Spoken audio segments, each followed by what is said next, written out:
Voces de cambio. Voces de cambio. Educación, política, economía, ciencia y tecnología, salud, cultura y toda una diversidad de temas en las Voces de Cambio. En las Voces de Cambio. Muy bien, muy buenos días. Muchas gracias por acompañarnos nuevamente. Estamos en un espacio más de Voces del Cambio, un espacio para platicar los temas de interés para el Estado. El día de hoy le damos la más cordial de bienvenida al doctor Carlos Francisco Ortiz Paniagua. Él es profesor investigador del Instituto de Investigaciones Económicas y Empresariales de Michoacán, el ININE, una persona con mucha experiencia, con mucho trabajo, investigación, realmente que podríamos platicar de este tema que hoy queremos tocar, que es el tema de los salarios para Michoacán. Por ahí se ha estado hablando mucho, hemos escuchado en las noticias propuestas del incremento y esta parte tan sensible que es para todos los mexicanos la cuestión del salario, ¿no? Esta parte que tiene una connotación hasta emocional, hablar del salario, pues a uno lo deprime, ¿no?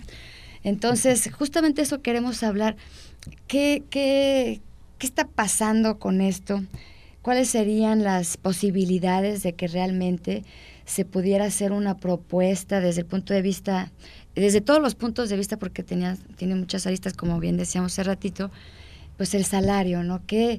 ¿Por qué tanto tiempo el salario manteniéndose con estos niveles de crecimiento tan bajos, a pesar de todas las condiciones sociales? Y bueno, de eso queremos platicar, es muy importante conocer porque de aquí pueden salir muchas propuestas. Carlos, muchas gracias. Al contrario, Marx, te agradezco infinitamente que me des un espacio para opinar y platicar en tu programa sobre este tema muy vigente y un tema que está en el debate no solamente nacional, está en el debate internacional. Así es. El tema del salario, el salario es justo, no es justo, debe incrementar o se debe mantener.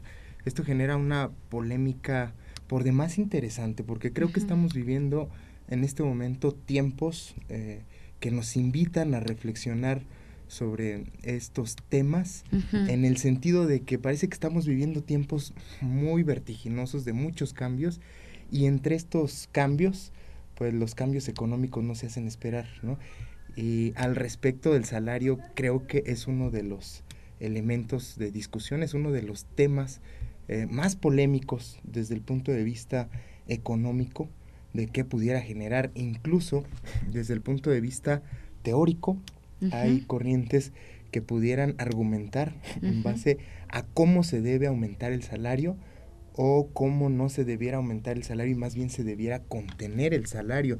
Fíjate que en México, hablando del tema del salario mínimo, a partir de la década de los 70s, si hacemos un comparativo de la década de los 70s con la actualidad, digamos, cuando el salario mínimo llegó a su máximo poder adquisitivo, o bien el salario tenía su máximo poder adquisitivo, era por allá en la década de los 70s, en 1976, concretamente.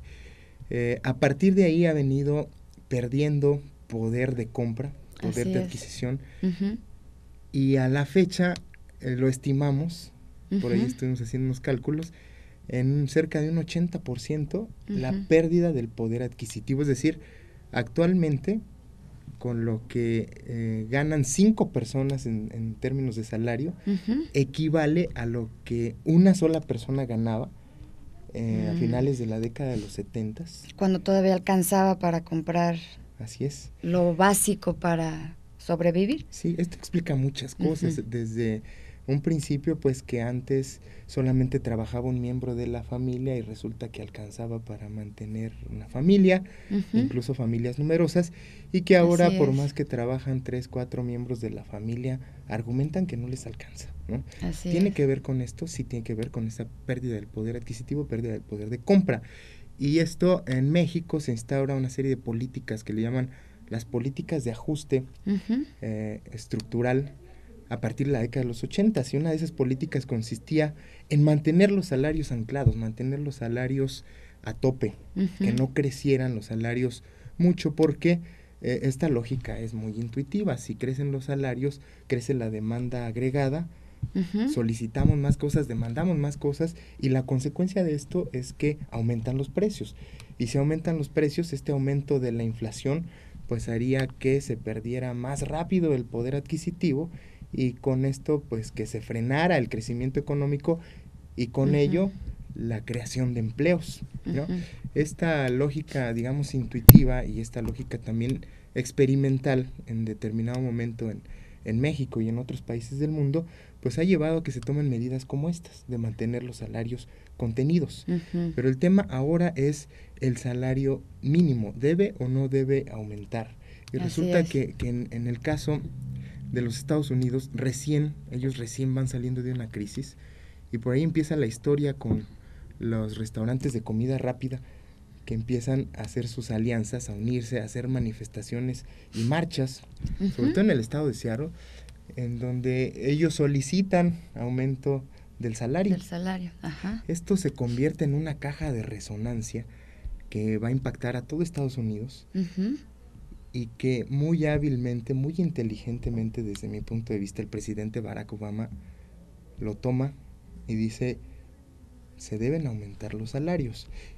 Y plantea una propuesta a principios de este año que dice: los salarios deben aumentar de $8 la hora en promedio que se pagan en Estados Unidos, 8.50 más o menos, que aumente a $25 la hora. O sea, lo más que duplicó. Casi triplicar o un poco más que triplicar el salario mínimo por hora en Estados Unidos.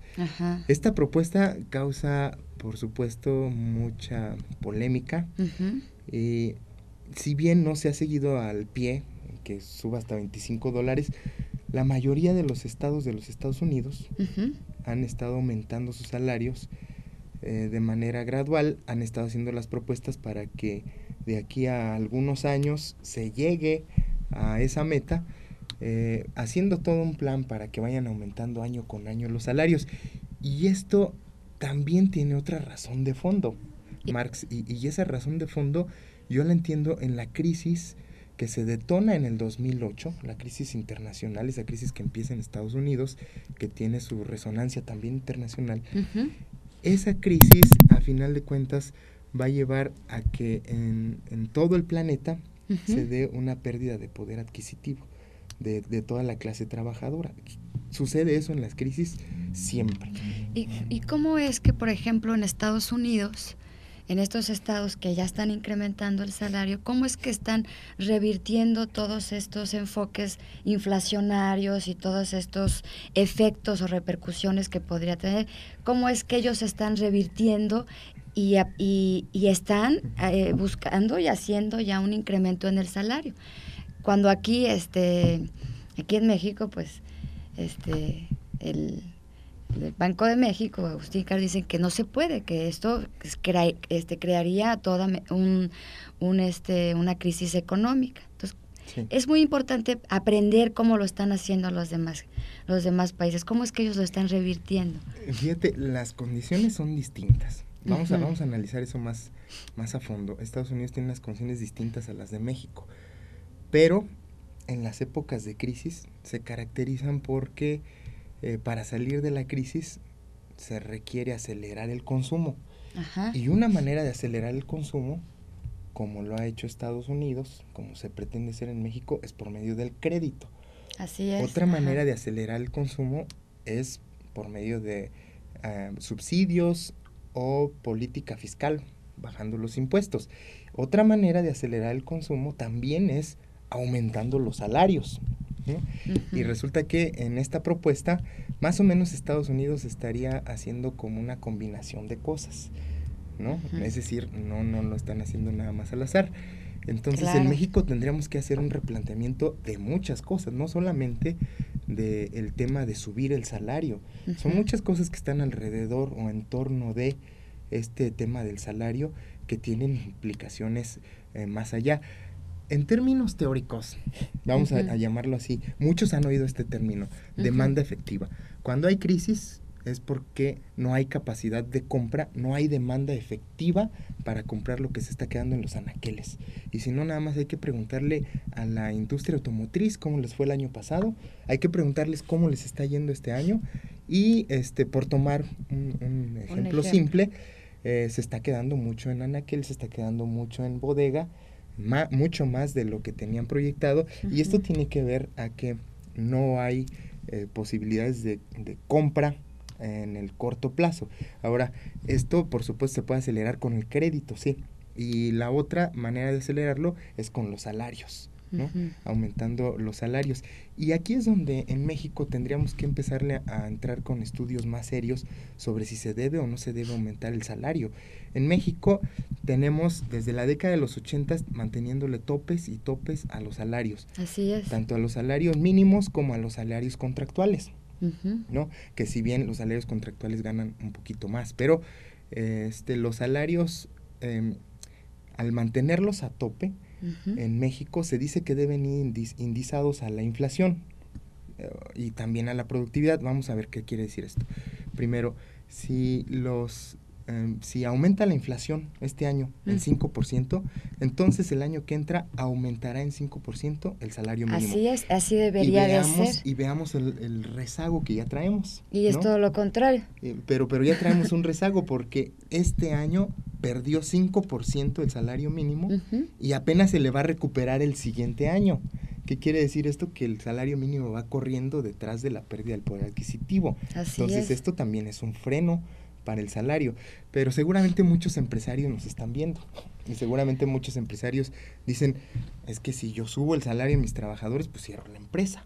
Así es. ¿No? Y con justa razón, los empresarios seguramente argumentan que no pueden mantener salarios más altos o que no pueden darle salarios más altos a sus trabajadores. Esto es cierto parcialmente, ¿no? Porque por una parte las micro y pequeñas empresas son las que se ven más obligadas a este tema de mantener los salarios más reprimidos, pero las empresas medianas, grandes, etcétera, son las que tendrían posibilidades de incrementar o dar mejores posibilidades de salarios. Pero en el caso de Michoacán, por ejemplo, en el caso de México, se podría, tú como especialista, Carlos, conocedor bien del tema, ¿cómo se podría hacer una propuesta para incrementar el salario, que no vaya en deterioro siempre de los trabajadores, porque así siempre ha sido, en deterioro del trabajador, y que se pueda buscar también ese balance y ese equilibrio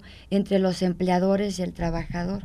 Porque puede haber otras propuestas, como bien decíamos, ya lo están haciendo otros países, que las condiciones son diferentes, pero se podría buscar esa parte, ese impacto social, aparte del impacto económico que pueda tener, pues se está poniendo la soga al cuello a toda la parte social desde hace tanto tiempo, y también toda la parte política que también tendría que ver, ¿no? Entonces, ¿cómo sí podrían hacerse propuestas en donde se busque ese equilibrio? Sí, desde mi punto de vista, el hecho de que ahorita la economía esté estancada tiene que ver también con una represión en los salarios o con que los salarios están reprimidos, pues. Pero, digamos, para nivel Michoacán ahorita lo aterrizamos. Vamos a ver primero el contexto nacional, que es donde entra la política federal y todo esto. Y se dice, vean, porque esto lo argumentan muchos teóricos en la teoría económica, que el salario debe aumentar conforme aumenta la productividad. Es decir, conforme un país es más productivo, sus poblaciones más productivas, su productividad del trabajo, su productividad total, entonces así es como debe aumentar el salario. Y si el país es menos productivo, entonces el salario se debe deteriorar. Entonces México es un país no productivo. Y allí voy al punto, porque hemos tratado en México como si siempre fuera primero aumentar la productividad y después aumentar los salarios. Y no nos hemos replanteado el tema inverso. Primero aumentar los salarios para procurar aumentar la productividad. Y no lo digo al azar. El caso de Manuel Subirats, es un economista por allá en la década de los 90s, hace un descubrimiento desde mi punto de vista revolucionario, porque se pensaba que la competitividad se podía adquirir por medio de salarios bajos, y esa política la ha tenido México desde hace mucho tiempo, tener salarios bajos para atraer inversiones.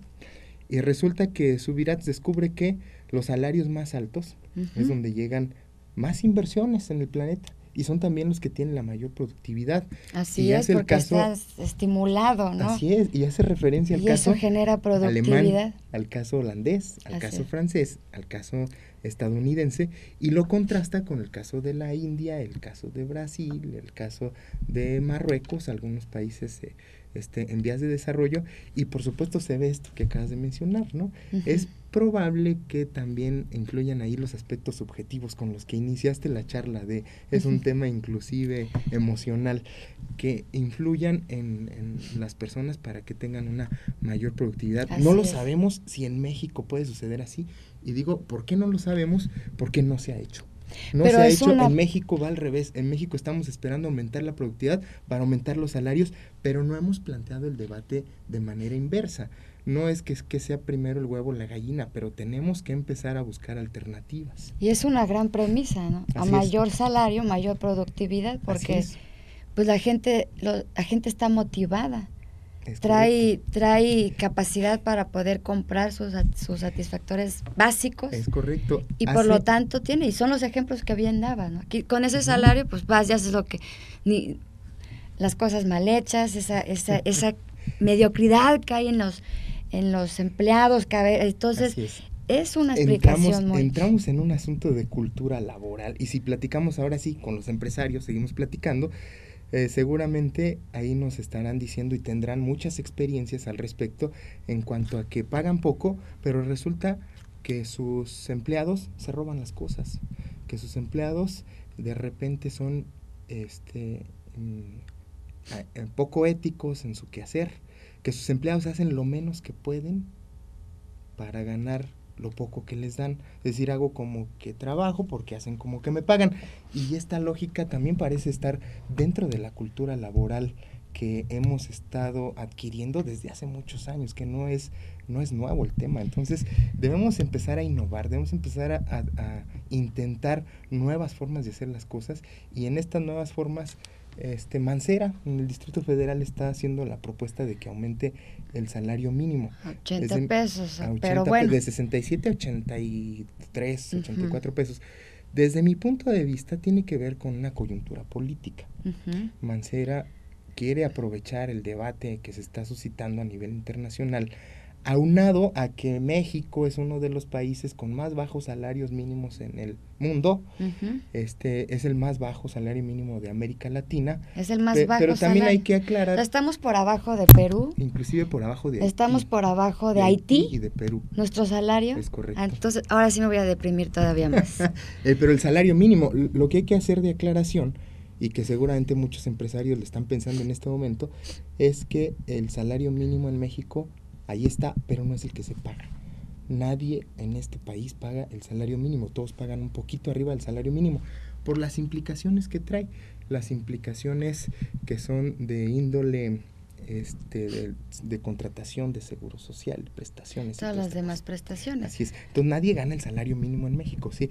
Y en esta coyuntura Mancera quiere hacer la propuesta también hay que decirlo, es una propuesta que tiene una gran rentabilidad de votos, y entrándole a ese tema, es una propuesta políticamente muy rentable. Por eso en Michoacán debemos también discutir el tema, y vamos a ver qué tan rentable es esta política para los políticos, pero en el fondo, qué tanto puede mejorar la calidad de vida de las familias. El Estado puede hacer la propuesta, es una, aparte de la ley, pero un Estado puede hacerla. Carlos, los congresos locales pueden hacer iniciativas de este tipo, de incrementar o buscar hacer el análisis, que habría que ponerlo sobre la mesa, ¿no? Sí, en términos legales no soy el experto en la temática, porque se trata de una comisión nacional que propone a nivel nacional y que están definidas zonas a nivel federal.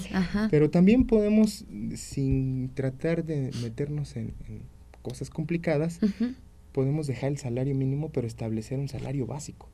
Es decir, el salario mínimo que se quede como está, pero necesitamos de un salario básico que nos dé otras condiciones para que los empleados puedan y que puede ser muy apropiado para todas las coyunturas que está viviendo Michoacán. Así es. Y que en este marco de estas estrategias que están llegando, pues puede ser una alternativa también plantear como parte de las estrategias para el empleo, para la seguridad, para disminuir los índices de violencia que tanto han pegado y lacerado al Estado, pues este tema del salario, ¿no? Es y tú correcto. como especialista, yo creo que nos has dado, a mí me encanta escucharte, Carlos. Gracias, Es Marx. muy Un placer. muy claro en platicar las cosas. El tiempo se nos acabó, Carlos. Ya. Nada más para concluir, ¿qué nos dices con este? Un con asunto este importantísimo desde mi punto de vista. Como país, el tema del salario empieza a detonar muchas cosas. En esto que empieza a detonar, nosotros tenemos que darle orientación hacia dónde queremos ir como mexicanos. En este momento no la veo. Las reformas que se están dando o que se dieron a nivel federal para todo el país, estas reformas hacia dónde van y hacia dónde las podemos acompañar en todos los ámbitos, desde el ámbito salarial, que es el que estamos platicando en este momento, pero hay muchas otras aristas en las cuales se puede fomentar una sinergia que genere desarrollo, pero que parece ser que yo no la veo y que parece ser que está ausente y que necesitamos una visión estratégica de a dónde vamos como país, a dónde vamos como mexicanos, y en este sentido, entonces, ¿cuándo tiene que aumentar el salario? ¿En este año, en 2 años, en 3 años? ¿Y cuánto tendría que aumentar? ¿En 5, 10, 15, 20%? Sería el tema que nos llevaría pues a replantearnos seriamente a dónde vamos y con qué instrumentos vamos a llegar hacia dónde vamos. Así es, pues como yo creo que país. dejas en la mesa una inquietud que se tiene que trabajar para los tomadores de decisiones y una inquietud en la que hay que trabajar mucho porque es necesaria. Y que se tienen que hacer todos estos análisis y estudiarlos y revisarlos y trabajarlos para poder hacer propuestas concretas y definir estrategias. Pues ahí están las reflexiones, podemos seguir abondando en Muy otro bien, momento. pues te agradezco muchísimo, Carlos, que estés con contrario, nosotros Marx, y un vamos placer. a continuar para la próxima. Hay que estar bien informados. Es un tema que nos concierne a todos. Para la próxima. Voces de cambio. De cambio.